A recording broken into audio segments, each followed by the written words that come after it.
Hi, everyone. I'm about to make your life a whole lot easier. Instead of looking up recipes online when there's thousands and thousands of recipes, you get confused and it just seems overwhelming. It's like when you Google one word and 5 million come up, uh, definitions of that one word and how it's used and whatever. It's just crazy and we get overwhelmed. So I didn't want to go online for recipe, knowing that my mom had all these great cookbooks. So I was going to get The Joy of Cooking, but I found this from 1965. This was her Fanny Farmer cookbook. And in here is where I found the recipe for Swedish meatballs. These cookbooks are wonderful in many ways. I'm going to explain how. There's always like a little backstory or something to it. They have a beautiful table of contents that goes with there's just everything. Look at candy, nuts, jellies, preserves. They have a table of calories here about canning, about freezing. It's like everything in one. It's like having a little encyclopedia. They even tell you how to set the table for so many people, how many servings to prepare for.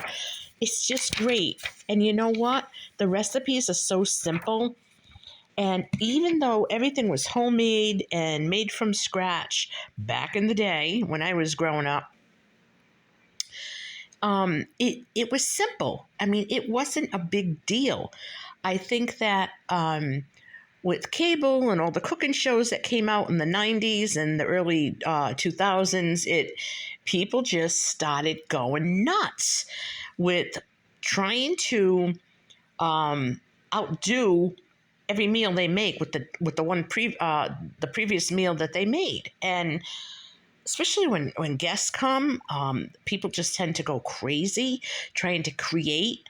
I find for my circle, my friends, my family, and myself, we like good old just regular cooking. I mean, I might do something a little different on a holiday instead, like I would do potato croquettes with a prime rib and, things like that. But I mean, if I was making a regular roast beef for a Sunday dinner or something, I'd roast potatoes and carrots and onions and just roast it all at once in the oven.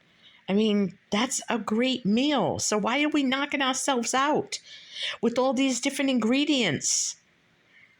I'm telling you, if you don't have an older relative that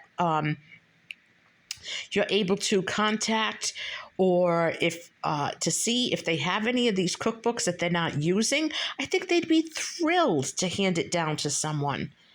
You could go to the library. Sometimes they have free books there. Thrift stores, just ask your neighbors. If you have an older neighbor or someone, hey, do you have any vintage cookbooks that you're not using?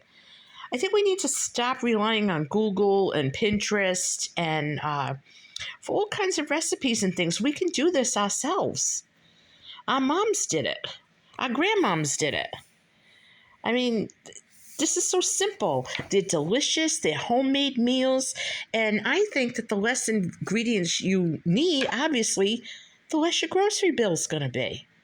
That's just common sense. It's still delicious. There's just some nice basic recipes in here.